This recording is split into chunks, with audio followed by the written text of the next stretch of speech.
मैं 15 दिन पहले झालावाड़ के पिपलोदी गांव में भ्रष्ट सिस्टम की भेंट चढ़े 7 बच्चों को न्याय दिलाने के लिए इसी शहीद स्मारक पर आमरण अनशन पर बैठा था। मैं सरकार से मांग कर रहा था कि सरकार ने जिस तरह से इस राजस्थान में सांप्रदायिक दंगे में मरे कन्हैया लाल को और सांप्रदायिक दंगे में मरे एक मुस्लिम समुदाय के व्यक्ति को 50-50 लाख रुपए दिए थे, उसी तरह से ये जो पिपलोदी स्कूल हादसे में जो बच्चे मरे हैं, जो 4 बच्चे भील समाज के हैं, 2 बच्चे एससी समाज के हैं, 1 बच्चा लोधा समाज का है, इन 7 बच्चों को भी सरकार 50-50 लाख का मुआवजा दे। लेकिन मैं 15 दिन तक अनशन पे रहा, उसके बावजूद भी सरकार ने किसी तरह की संवेदनाएं व्यक्त नहीं की और न ही मेरे से किसी तरह की वार्तालाप करने की कोशिश की।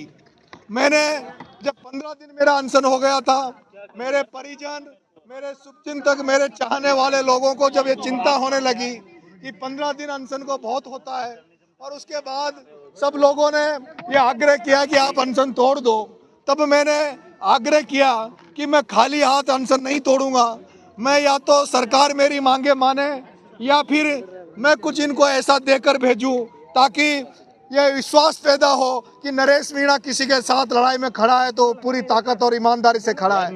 मैंने 24 घंटे में आह्वान किया था कि मेरे को इन परिवारों के लिए आर्थिक मदद की जरूरत है, और मैं आज सौभाग्यशाली हूँ। राजस्थान की जनता को धन्यवाद देना चाहता हूँ, राजस्थान की इस वीर भूमि के लोगों को धन्यवाद देना चाहता हूँ कि 24 घंटे के अंदर अंदर लगभग 80 से 90 लाख रुपए हमारे पास अब तक आ चुके हैं उन परियोजनों के लिए।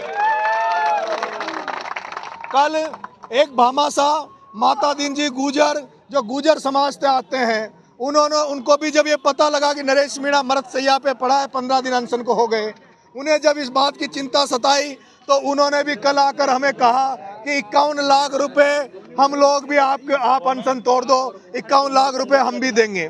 मैं एसएमएस हॉस्पिटल में भर्ती था, मेरे पास कई बड़े लोगों के ऑफर आए, कई चाहते थे कि मैं अनशन उनके हाथ से तोड़ूं, लेकिन उसी हॉस्पिटल में एसएमएस में एक ईमानदारी का प्रतीक राजनीति में आज अगर कोई सिद्धांतों की राजनीति के रूप में बचा हुआ व्यक्ति है तो भरत सिंह कुंदनपुर उसी एसएमएस में भर्ती थे। मैंने भरत सिंह जी कुंदनपुर ने भी कल मेरे से, जब मैं वहाँ हॉस्पिटल में उनसे 2 मिनट मिलने गया तो वो इमोशनल भावुक हो गए, रोने लग गए, हाथ जोड़ के मेरे से कहा, बेटे राजस्थान को तेरी जरूरत है, अनशन तोड़ ले।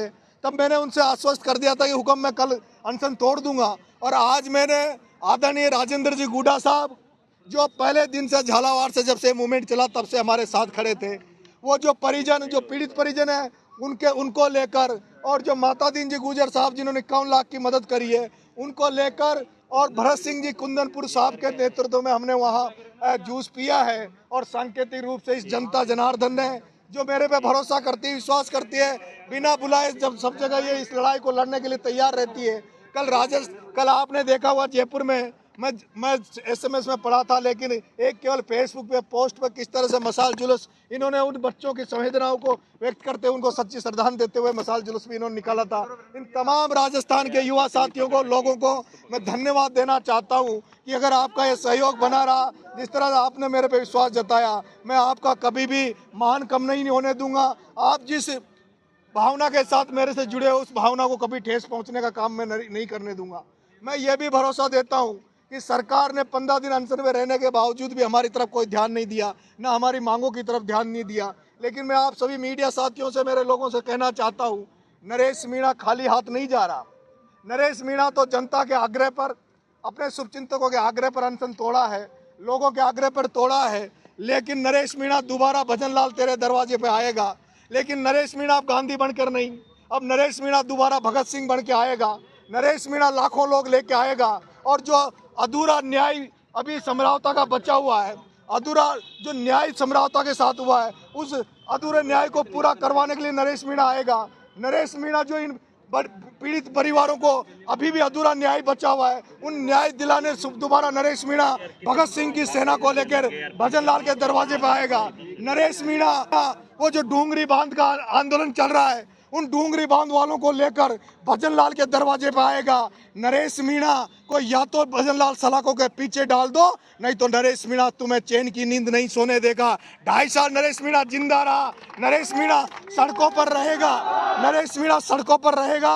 नरेश मीणा 2.5 साल तक तुम्हारी नींदें हराम कर देगा, सरकार की नींदें हराम कर देगा, सरकार को घुटनों पे ला देगा। नरेश मीणा के रहते हुए किसी दलित आदिवासी पर इस राजस्थान में अत्याचार अब नरेश मीणा सहन नहीं करेगा। ये मैं आप सब लोगों से कहना चाहता हूँ। आप तमाम लोग पधारे, आपको उसके लिए बहुत बहुत धन्यवाद देना चाहता हूँ। आपने जिस तरह से मेरे इस आंदोलन में भी सहयोग किया, उससे भी आप सभी मीडिया साथियों को भी मैं तहे दिल से धन्यवाद देना चाहता हूँ। लेकिन ये लड़ाई अभी पूरी नहीं हुई है।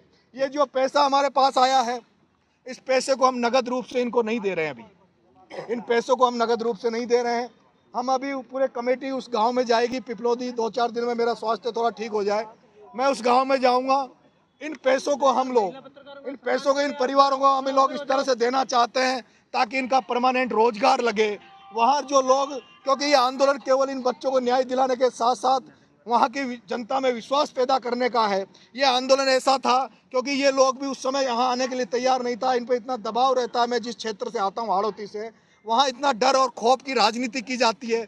वहाँ नेता नहीं बोलते, वहाँ बड़े बड़े एमएलए एमपी नहीं बोलते, तो आमजन क्या बोले। वो आमजन में विश्वास जताने का मेरा ये आंदोलन था। और मुझे विश्वास है, भरोसा है, राजस्थान की जनता जिस तरह से इन पीड़ित परिवारों के साथ आज खड़ी हुई है, वो हाड़ौती के उन दबे कुचले लोगों में विश्वास जताएगी। उनके अंदर ये विश्वास भरेगी कि हम लोग अगर खड़े होंगे तो लोग हमारी मदद करेंगे, हमारे साथ लड़ेंगे। इसलिए ये लड़ाई उस एरिया में जागृति की है। मैं मीडिया साथियों आपसे कहना चाहता हूँ कि उदयपुर बांसवाड़ा के आदिवासी भाइयों को टीएसपी का एक अलग से वो कोटा दे रखा है। 12 बूंदी झालावाड़ में भी एक किशनगंज साबाद एक विधानसभा है, वहाँ 2 तहसीलों में शहरिया समाज को टीएसपी का इन्होंने वो दे रखा है।